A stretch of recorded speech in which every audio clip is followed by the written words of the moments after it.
മിഴിയോ നമസ്കാരം. മിഴിയോരത്തിൻ്റെ സാരഥി എന്ന സെഗ്മെന്റിലേക്ക് എല്ലാ പ്രിയ പ്രേക്ഷകർക്കും സ്വാഗതം. ഇന്ന് സാരഥിയിൽ നമ്മൾ സംസാരിക്കുന്നത് നമ്മളെല്ലാവരും ഭയത്തോട് നോക്കിക്കാണുന്ന ഒരു രോഗത്തിനെ കുറിച്ചാണ്. നമ്മുടെ സമൂഹത്തെ കാർന്നു നിന്നുന്ന ഒരു രോഗത്തിനെ കുറിച്ചാണ്, ക്യാൻസറിനെ കുറിച്ചാണ് ഇന്ന് നമ്മൾ സംസാരിക്കുന്നത്. പ്രേക്ഷകർക്ക് ഈ ഒരു വിഷയത്തിൽ എന്ത് സംശയമുണ്ടെങ്കിലും ഇപ്പോൾ തന്നെ വിളിക്കാവുന്നതാണ്. എന്നോടൊപ്പമുള്ളത് ഡോക്ടർ ഹരി മോഹനാണ്. ഇദ്ദേഹം ഈ ഒരു ഫീൽഡിൽ 20 വർഷമായിട്ട് പ്രാക്ടീസ് ചെയ്യുന്നുണ്ട്. അപ്പോൾ പ്രേക്ഷകർക്ക് ഈ ഒരു വിഷയത്തിൽ എന്ത് സംശയമുണ്ടെങ്കിലും ക്യാൻസറിനെ കുറിച്ചോ അതിൻ്റെ ലക്ഷണങ്ങളെക്കുറിച്ചോ ഒക്കെ സംശയമുണ്ടെങ്കിൽ വിളിക്കാവുന്നതാണ്. അപ്പോൾ നമസ്കാരം ഡോക്ടർ. നമസ്കാരം. ത്തിലേക്ക് സ്വാഗതം. അപ്പോൾ നമ്മൾ ഇന്ന് എടുത്തിരിക്കുന്ന ടോപ്പിക്ക് ക്യാൻസറിനെ കുറിച്ചാണ്. പലപ്പോഴും നമ്മുടെ ഒരു സമൂഹത്തിൽ നമ്മുടെ ഫ്രണ്ടിനോ അല്ലെങ്കിൽ നമ്മുടെ വീട്ടിലോ ആർക്കെങ്കിലും വന്നാൽ ക്യാൻസർ എന്ന് പറഞ്ഞാൽ നമുക്ക് പിന്നെ ഭയമാണ്. അത് എൻഡ് ഓഫ് ലൈഫ് ആണോ എന്നൊക്കെ നമുക്ക് സംശയമുള്ള ഒരു സമയത്താണ് നമ്മൾ ജീവിക്കുന്നത്. അപ്പം ശരിക്കും എന്താണ് ഈ ക്യാൻസർ എന്ന് പറഞ്ഞാൽ? ആക്ച്വലി നമ്മുടെ ദേഹത്തിൽ എന്ന് പറഞ്ഞു കഴിഞ്ഞാൽ ഒരു മില്യൺസ് ഓഫ് സെൽസ് ആണ് നമ്മുടെ ദേഹം. ഓരോരോ ഭാഗം, ഇപ്പോൾ ഒരു ചെറിയൊരു സ്കിൻ എടുക്കുകയാണെങ്കിലും അല്ലെങ്കിൽ ഒരു ബോഡിയിൽ എവിടെയെങ്കിലും എടുക്കുകയാണെങ്കിലും എത്രയോ ലക്ഷക്കണക്കിലുള്ള സെൽസാണുള്ളത്. അപ്പോൾ അത് ഇങ്ങനെ മൾട്ടിപ്ലൈ ചെയ്യുന്നുണ്ട്. ഒരേ ദിവസം ഒരു തൗസൻഡ്സ് ഓഫ് മൾട്ടിപ്ലിക്കേഷൻ ഉണ്ട്. കുറേ എണ്ണം അത് ഡിസ്ട്രക്റ്റ് ആയിട്ട് പോകുന്നുണ്ട്. അപ്പോൾ ആ ബാലൻസ് തെറ്റുമ്പോഴാണ്, അബ്നോർമലായിട്ട് ഗ്രോ ചെയ്യുമ്പോഴാണ് ഈ ക്യാൻസർ എന്ന് പറഞ്ഞ ഒരു ഡിസീസ് വരുന്നത്. അല്ലാണ്ട് അതൊരു പുറമേ നിന്ന് ഒരു ഇൻഫെക്ഷനോ അങ്ങനെയൊന്നല്ല. It's actually normally what is happening is ഈ കണ്ടിന്യൂസ് മൾട്ടിപ്ലിക്കേഷൻ ആൻഡ് ഡിസ്ട്രക്ഷൻ, ആ ബാലൻസ് തെറ്റുന്നത്. ആ ബാലൻസ് തെറ്റാൻ എന്തൊക്കെ കാരണങ്ങൾ പറഞ്ഞാൽ പല കാരണങ്ങളുണ്ട്. ജനറ്റിക് ആയിരിക്കാം, പിന്നെ എൻവിറോൺമെൻറ്റലായിട്ടുള്ള റീസൺസ് ആയിരിക്കാം, ഇങ്ങനെ പല കാരണങ്ങളുണ്ട്. ആ ബാലൻസ് തെറ്റുമ്പോഴാണ്, അബ്നോർമൽ ഗ്രോത്ത് വരുമ്പോഴാണ് ഈ ക്യാൻസർ കാര്യം വരുന്നത്. അപ്പം ശരിക്കും എത്ര ടൈപ്പ് ക്യാൻസർ ഉണ്ട്? നമ്മൾ പലപ്പോഴും പല ടൈപ്പ് ക്യാൻസർ കേട്ടിട്ടുണ്ട്. അപ്പം ശരിക്കും എത്ര ടൈപ്പ് ഉണ്ട്? അതാ ഞാൻ പറഞ്ഞു, ഈ ദേഹത്തിലുള്ള എല്ലാ ഭാഗങ്ങളിലും ക്യാൻസർ വരാം. അപ്പോൾ ആ എല്ലാ ഭാഗങ്ങളിലും വരുന്നതൊക്കെ ആ ടൈപ്പ്. ഫോർ എക്സാമ്പിൾ, ഇപ്പോൾ അത്ഭുതം എന്ന് പറഞ്ഞാൽ ബ്രസ്റ്റിൽ വരുന്നതാണ് ബ്രസ്റ്റ് ക്യാൻസർ വരാം, ലങ്ങിൽ വന്നാൽ ലങ് ക്യാൻസർ വരാം, ലിവറിൽ വരാം. അങ്ങനെ ബോഡിയിൽ ഏത് പാർട്ടിൽ വന്നാലും ആ അബ്നോർമലായിട്ട് ആ ഗ്രോത്ത് വരുമ്പോൾ അതിന് നമ്മളത് ആ പർട്ടിക്കുലർ ടൈപ്പ് ഓഫ് ക്യാൻസർ നമ്മളത് പറയുന്നുണ്ട്. അപ്പോൾ അങ്ങനെ നമ്മൾ പല ടൈപ്പ് ക്യാൻസർ, ഇപ്പോൾ ലങ് ക്യാൻസർ ഉണ്ട്, ബ്രസ്റ്റ് ക്യാൻസർ ഉണ്ട്, അങ്ങനെ നമ്മൾ പല ക്യാൻസറുകളെ കുറിച്ച് പറയുന്നുണ്ട്. അപ്പം ഇതിനൊക്കെ കോമൺ ആയിട്ട് കുറച്ച് ലക്ഷണങ്ങൾ കാണുമല്ലോ.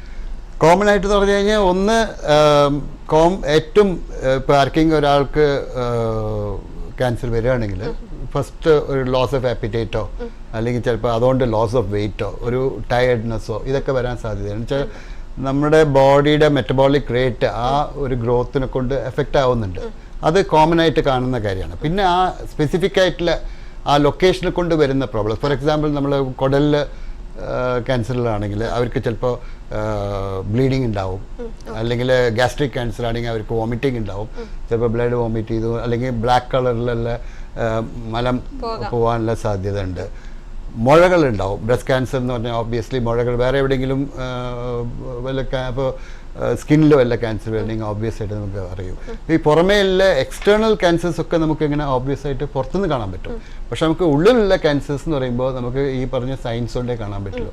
അപ്പോൾ ഒരു ആൾക്കാർ ശ്രദ്ധിക്കേണ്ടത് എന്താ പറഞ്ഞു കഴിഞ്ഞാൽ, എനിത്തിങ് അബ്നോർമൽ, ഇപ്പോൾ നമ്മുടെ ബവൽ ഹാബിറ്റ്സ് എന്ന് പറയും, ദാറ്റ് ഈസ് യൂഷ്വലായിട്ട് നമ്മൾ കഴിക്കുന്ന ആഹാരം ശരിക്ക് മോഷൻ പാസ് ചെയ്യുന്നതിൽ എന്തെങ്കിലും വ്യത്യാസമുണ്ടോ, ഇടയ്ക്കിടയ്ക്ക് ലൂസ് സ്റ്റൂൾസ് ആയിട്ടോ അല്ലെങ്കിൽ സിവിയർ ആയിട്ടുള്ള കോൺസ്റ്റിപ്പേഷൻ ആയിട്ടോ അല്ലെങ്കിൽ സ്റ്റൂൾസിൽ ബ്ലീഡിങ് ഉണ്ടായിട്ടോ അങ്ങനെ വരുന്നതാണെങ്കിലും, അല്ലെങ്കിൽ നമ്മുടെ ആപ്പിറ്റൈറ്റ് പെട്ടെന്ന് കുറയുക, സഡൻ ലോസ് ഓഫ് വെയിറ്റ്.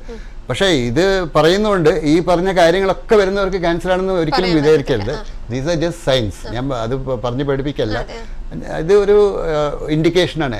എന്തൊരു മുഴയും അൺകൺട്രോളബിൾ ഗ്രോത്തുള്ള മുഴകളോ അല്ലെങ്കിൽ സിവിയർ ലോസ്, ഇതിന് പല കാരണങ്ങളുണ്ടാവും. ചിലപ്പോൾ വല്ല ഡയബറ്റീസ് ആയിരിക്കാം, വേറെ വല്ല ഇൻഫെക്ഷൻ ആയിരിക്കാം, എന്ത് കാരണങ്ങൾ വഴി ഉണ്ടാവും. ചിലപ്പോൾ ഒരു മെന്റൽ ഡിപ്രഷനോട് കൂടി ചില ആൾക്കാർ വെയിറ്റ് ലൂസ് ചെയ്യും, ഭക്ഷണം കഴിക്കില്ല, അതൊക്കെ ഉണ്ടാവും. അപ്പോൾ ഇതൊക്കെ ഉള്ളതുകൊണ്ട് ഉടനെ എനിക്ക് ക്യാൻസർ വന്നു എന്ന് പറഞ്ഞിട്ട് ഡിജക്റ്റഡ് ആവേണ്ട ആവശ്യമൊന്നുമില്ല. But this is just warning sign, signals ആണ്. നമ്മൾ എന്തെങ്കിലും അബ്നോർമലായിട്ട് ഉണ്ടോ, അപ്പോൾ നമ്മൾ കറക്റ്റായിട്ട് അത് ഇൻവെസ്റ്റിഗേറ്റ് ചെയ്ത് നമുക്ക് കണ്ടുപിടിക്കാം.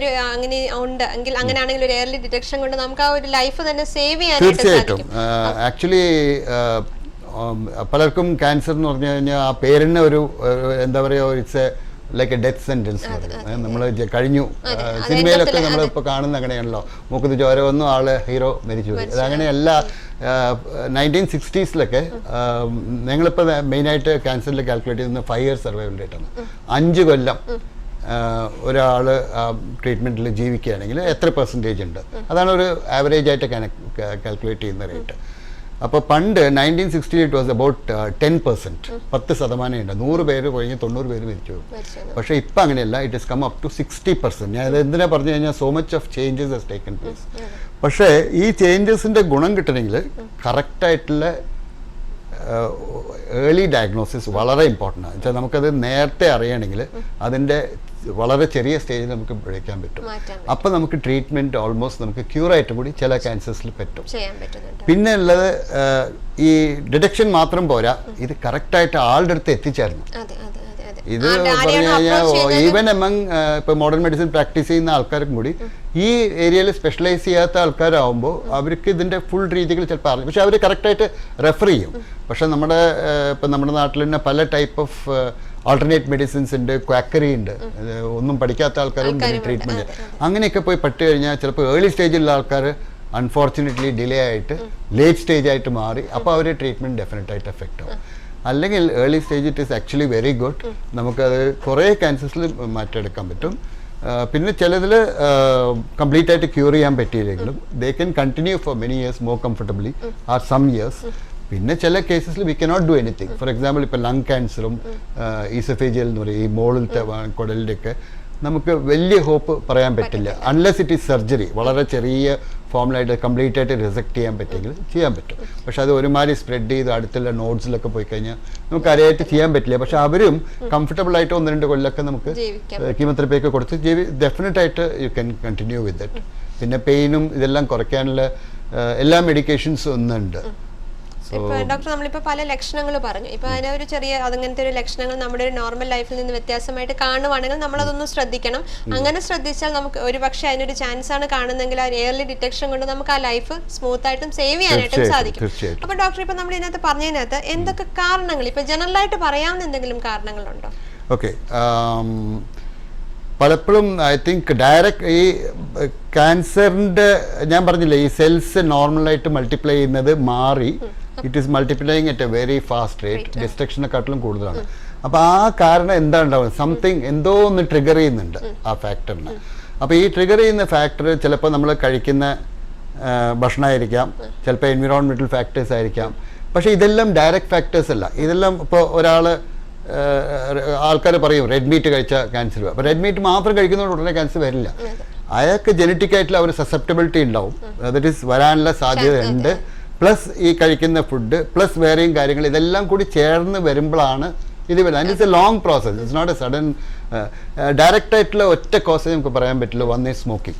സ്മോക്കിംഗ് ഈസ് ഓൾറെഡി അറിഞ്ഞതാണ്, ഈ പുകവലി ഡയറക്റ്റ് കോസാണ്, especially for not only for lung cancer, bladder cancer, stomach cancer, almost all the ക്യാൻസേഴ്സിൽ smoking is a very important cos.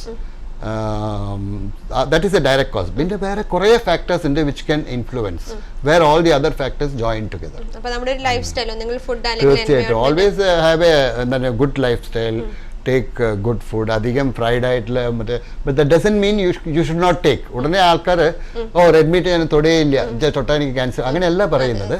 Try to have a natural food, good healthy life style. എന്തെങ്കിലും problem വന്നാൽ ഉടനെ തന്നെ കാണിക്കുക. അതായത് smoking ഒക്കെ avoid ചെയ്യുക. ഇതൊക്കെ തീർച്ചയായിട്ടും. പിന്നെ അഫ്കോഴ്സ് പറയാതെ എസ്പെഷ്യലി കേരളത്തിൽ ആണ്ട് ആൽക്കഹോൾ തീർച്ചയായിട്ടും ഞാൻ പറയണം. ബിക്കോസ് ആൽക്കഹോൾ ലോങ് ടേം ആയിട്ട് യൂസ് ചെയ്യുമ്പോൾ ലിവറിൽ സിറോസിസ് വന്നിട്ട് പിന്നെ ഹെപ്പറ്റോസെല്ലിലെ ക്യാൻസർ എന്നിട്ട് അങ്ങനെ വരാൻ സാധ്യത വളരെ കൂടുതലാണ്.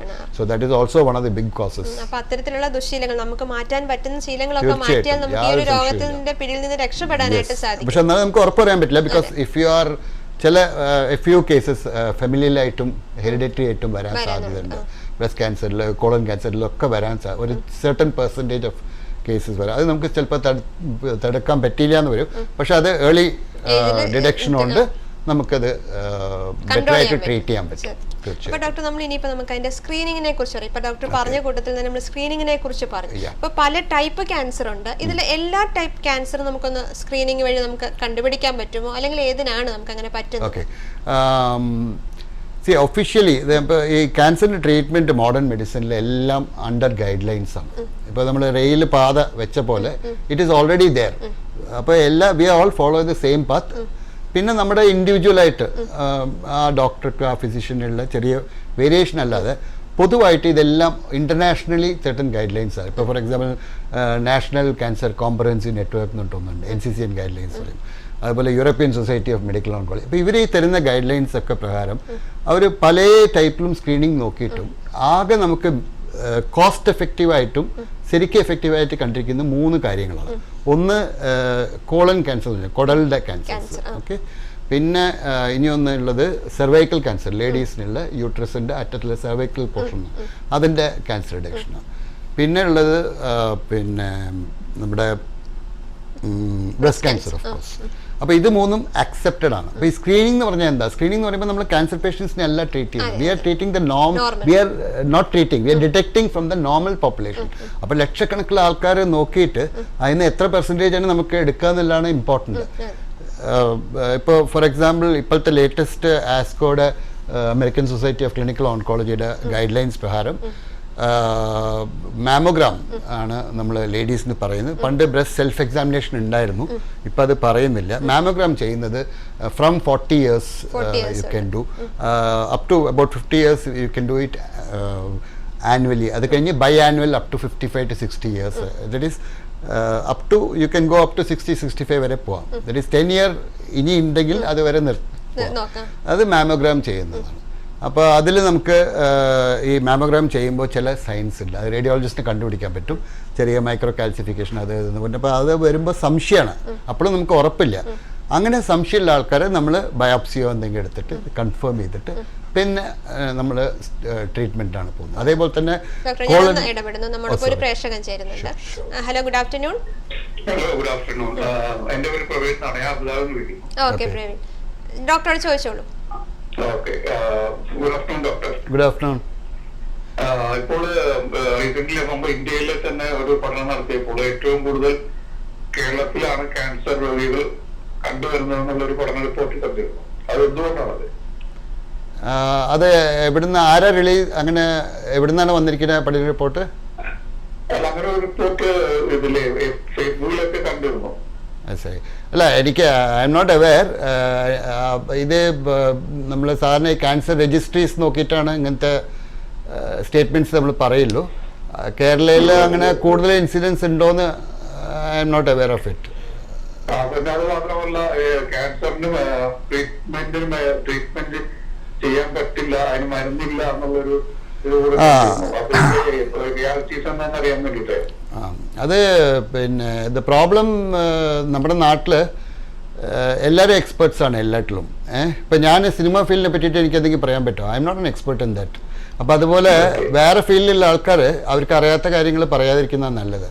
എന്താ വെച്ചാൽ അവർ സെലിബ്രിറ്റീസൊക്കെയാണ്, അപ്പോൾ അവർ പറയുന്നത് കേട്ടിട്ട് കുറേ ആൾക്കാർ അതിനനുസരിച്ച് ചെയ്യും. ഇപ്പം ഞാൻ ആദ്യം തുടങ്ങുമ്പോൾ തന്നെ ഒരു സ്റ്റേറ്റ്മെൻറ്റ് പറഞ്ഞായിരുന്നു. 1960 5 കൊല്ലം വരെ ജീവിക്കുന്ന ആൾക്കാർ 10% ആയിരുന്നു. ഇപ്പോൾ 2015 around 60% are living up to 5 years. These are the international statistics proved ആയിട്ടുള്ള കാര്യങ്ങളാണ്. അതെങ്ങനെ പറ്റുന്നതെന്ന് പറഞ്ഞാൽ പ്രോപ്പറായിട്ടുള്ള ട്രീറ്റ്മെൻറ്റ് കൊണ്ടാണ്. കീമോതെറപ്പിയും റേഡിയോതെറപ്പിയും ആൻഡ് സർജിക്കൽ ട്രീറ്റ്മെൻറ്റ് ഇതെല്ലാം പ്രോപ്പറായിട്ടുള്ള ഒരു സെൻറ്ററിൽ പോയിട്ട് ചെയ്യുകയാണെങ്കിൽ it is I'm not telling എല്ലാ ക്യാൻസേഴ്സും ക്യൂറബിൾ എന്നല്ല പറയുന്നത്, ബട്ട് നമുക്ക് കുറേ ചെയ്യാൻ പറ്റും. അപ്പോൾ 1 fine day ഒരാൾ വന്നിട്ട് അതൊന്നും പറ്റില്ല, ഇതൊക്കെ ഇതാണെന്ന് പറഞ്ഞുകൊണ്ട് അത് വിശ്വസിക്കരുത്. You should take what is correct. പലപ്പോഴും ഈ ഒരു ഫീൽഡിൽ അല്ലെങ്കിൽ ക്യാൻസറിനെ കുറിച്ച് പറയുമ്പം പല മിത്തുകളും അതിനകത്ത് വരുന്നുണ്ട്. പലപ്പോഴും നമുക്ക് അതിലേക്കൊക്കെ വരാം ഡോക്ടർ. അതിന് മുമ്പ് നമ്മളിപ്പോൾ സ്ക്രീനിങ്ങിനെ കുറിച്ചാണ് പറഞ്ഞത്. നമ്മളിപ്പോൾ ബ്രസ്റ്റ് ക്യാൻസറിനെ കുറിച്ച് പറഞ്ഞു, അതുപോലെ തന്നെ സെർവിക്കൽ ക്യാൻസറും കോളൻ ക്യാൻസറും നമുക്ക് അങ്ങനെ ഒരു സ്ക്രീനിങ് വഴി നമുക്ക് കൊണ്ടുപോകാമെന്ന് പറഞ്ഞു. ഇനി നമുക്ക് അതിന്റെ ട്രീറ്റ്മെന്റിലേക്ക്, ഇപ്പൊ നമ്മുടെ ഒരു പ്രേക്ഷകൻ ചോദിച്ച പോലെ അവർക്ക് സംശയങ്ങളുണ്ട്. അതിന്റെ ട്രീറ്റ്മെന്റ് ഏതൊക്കെ രീതിയിലാണ്? വൺസ് നമ്മൾ ഇത് ഡിറ്റക്ട് ചെയ്തു, പിന്നെ നമ്മൾ എങ്ങനെയാണ് അതിന്? ആക്ച്വലി 3 വിങ്സ് ആണ് മെയിൻ ആയിട്ടുള്ളത്. ഒന്ന് പറയുന്നത് സർജിക്കൽ ഓൺകോളജി പറയുമ്പോൾ, സർജറി പറയുമ്പോൾ ഓപ്പറേറ്റ് ചെയ്യുന്ന കാര്യമാണ്. അപ്പോൾ ഫോർ എക്സാമ്പിൾ ഞാനിപ്പോൾ ബ്രസ്റ്റ് ക്യാൻസർ എടുക്കാം. അപ്പോൾ ബ്രസ്റ്റ് ക്യാൻസർ ഇപ്പോൾ ചെറിയ ഏർലി സ്റ്റേജിലാണെങ്കിൽ നമ്മൾ ഒന്നെങ്കിൽ ആ ബ്രസ്റ്റ് എടുത്ത് കളയുക, അല്ലെങ്കിൽ അതിൻ്റെ പോർഷൻ ലംപെക്ടമി എന്ന് പറയും അങ്ങനെ. അപ്പോൾ സർജിക്കൽ പോർഷൻ അതിനെ എടുത്തിട്ട് നിങ്ങൾ ആ കംപ്ലീറ്റ് ആയിട്ട് അതിൻ്റെ ആ ടിഷ്യൂ സ്റ്റഡി ചെയ്യും, ബയോപ്സി ഒക്കെ ചെയ്തിട്ട്. അപ്പോൾ അതിൽ പല ഫാക്ടേഴ്സ് ഉണ്ട്. ഇപ്പോൾ ഹോർമോൺ പോസിറ്റീവ്, ഹോർമോൺ നെഗറ്റീവ്, അതുപോലെ HER2 എന്ന് പറഞ്ഞൊരു ഫാക്ടർ ഉണ്ട്. ഇതെല്ലാം നമുക്ക് ട്രീറ്റ്മെൻറ്റിന് വളരെ ഇമ്പോർട്ടൻ്റ് ആണ്. പിന്നെ ഇത് ചെയ്യുന്നതിന് മുമ്പേ തന്നെ ഒരു CT സ്കാൻ എടുത്തിട്ട് വേറെ എവിടെയെങ്കിലും സ്പ്രെഡ് ചെയ്തിട്ടുണ്ടോ, അതിന് സ്റ്റേജിങ് എന്ന് പറയുക. ഫസ്റ്റ് നമ്മൾ പേഷ്യൻ്റ് വരുമ്പോൾ പേഷ്യൻറ്റിനെ സ്റ്റേജ് ചെയ്യും.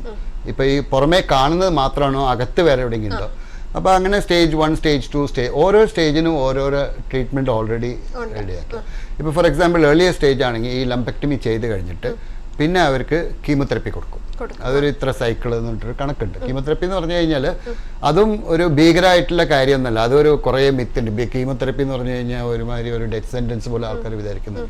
കീമോതെറപ്പിയിൽ സൈഡ് എഫക്ട്സ് ഉണ്ട്, ഇല്ലാതെ ഞാൻ പറയുന്നില്ല. എന്നുവെച്ചാൽ മുടി കൊഴിയും.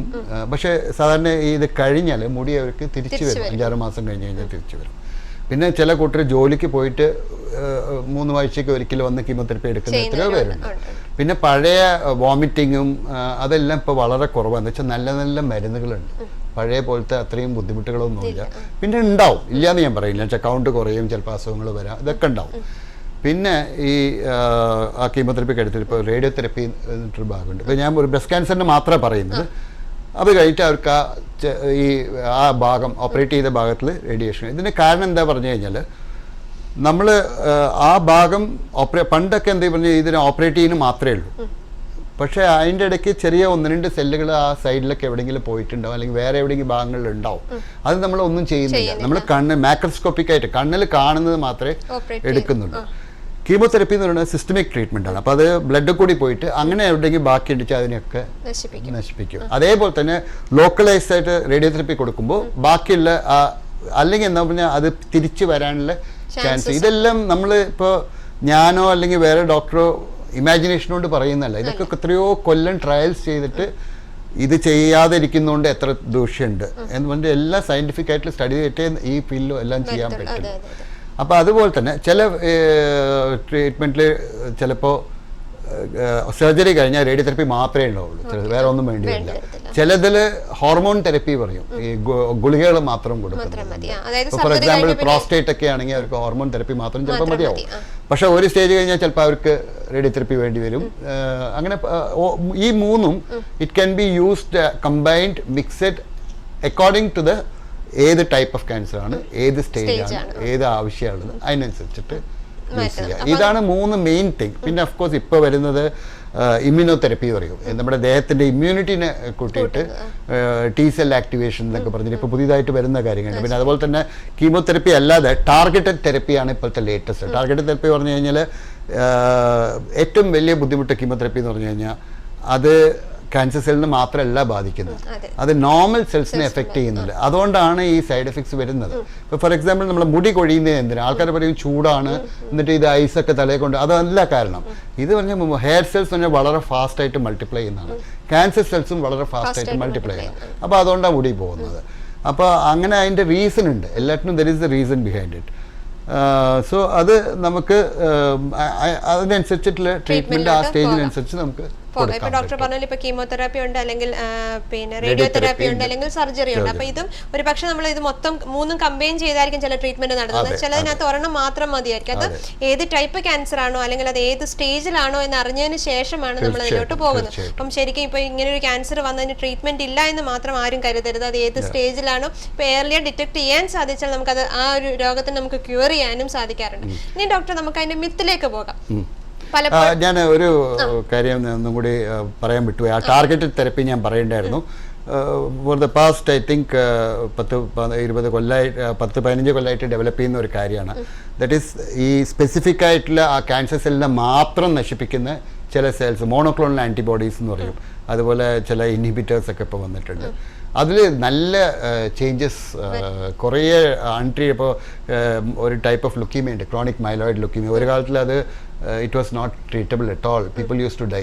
പക്ഷേ ഇന്നിപ്പോൾ അത് അതിന് ഒരു ഗുളിക വെച്ചിട്ട് തന്നെ കുറക്കാലം അവർ ലൈഫ് സ്പാൻ ഇൻക്രീസ് ചെയ്യുന്നുണ്ട്. പണ്ട് കുട്ടികൾക്ക് ലുക്കീമിയ, അക്യൂട്ട് ലുക്കീമിയ ഒക്കെ വന്നു കഴിഞ്ഞാൽ അധികം നമുക്ക് ഓപ്ഷൻസ് ഇല്ല. ഇന്നൊക്കെ നല്ല ക്യൂർ റേറ്റ് ഉണ്ട്. അപ്പോൾ ഇങ്ങനെ കുറേ ചേഞ്ചസ് കീപ് കമ്മിങ്. പക്ഷേ എന്നാലും ചെറിയൊരു നെഗറ്റീവായിട്ടുള്ള കാര്യങ്ങളും ഉണ്ട്, ഇല്ലയെന്ന് ഞാൻ പറയുന്നില്ല.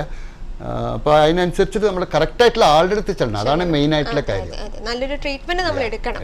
അതിലാണ് അഡ്വൈസ് തരുന്ന ആള് വളരെ വിവരമുള്ള ആളായിരിക്കണം. അല്ലാണ്ട് വേറെ അടുത്തെങ്കിൽ അഡ്വൈസ് എടുത്തു കഴിഞ്ഞാൽ ഇതുപോലെ, കാരണം ഇത് അൺകൺട്രോൾഡ് മൾട്ടിപ്ലിക്കേഷൻ ആണ്. ആ സമയത്ത് നമ്മളൊരു ഡിസിഷൻ മേക്കിങ്ങിന് നമ്മൾ താമസം എടുത്താൽ അതൊരു ബുദ്ധിമുട്ട്. അതിന്റെ പിന്നീട് നമ്മൾ ആദ്യം ഡിറ്റക്ട് ചെയ്യുമ്പോൾ ഒരു സ്റ്റേജ് 1 നിൽക്കുന്നെങ്കിൽ നമ്മൾ 2-3 പേരോടൊക്കെ കൺസിഡർ ചെയ്തൊക്കെ വരുമ്പോഴത്തേക്ക് അതിന്റെ സ്റ്റേജ് മാറും. അതാണ് പലപ്പോഴും ഉണ്ടാവുന്ന ആൾക്കാർ എന്തെങ്കിലും പറഞ്ഞാൽ, ഫോർ എക്സാമ്പിൾ ഒരു ക്യാൻസർ സ്പെഷ്യലിസ്റ്റ് അടുത്ത് കൂടി ചിലപ്പോൾ ചെല്ലും. അപ്പോൾ അവർ പറയും കീമോ കൊടുക്കണം, അത് കഴിഞ്ഞ് സർജറി കൊടുക്കണം എന്ന് പറഞ്ഞു കഴിഞ്ഞാലും, പക്ഷെ ഇവരോട് വേറെ ആരെങ്കിലും പറയില്ലേ ഒന്ന് മറ്റേ വൈദ്യൻ്റെ അടുത്ത് പോയാൽ മതി, അല്ലെങ്കിൽ ഞാൻ വൈദ്യന്മാരെ കുറ്റം പറയുന്നില്ല, ആരെങ്കിലും ഒരു ആൾട്ടർനേറ്റ് മെഡിസിൻ പോയാൽ മതി പറഞ്ഞാൽ അവരത് കേട്ടു, കീമോതെറപ്പി ഇറ്റ് വിൽ ബി വളരെ ഹാംഫുൾ ആണെന്നൊക്കെ പേടിച്ചിട്ട് അവരവിടെ പോകും. അപ്പോൾ എന്തായി 2-3 ദിവസം ഇത് വല്ലാതെ കൂടിയിട്ടാണ് പിന്നെ വരുന്നത്. അപ്പോൾ ഡെഫിനറ്റ് ആയിട്ട് അവർ ട്രീറ്റ്മെന്റിന് അത്രയും എഫക്റ്റീവ് കാണില്ല.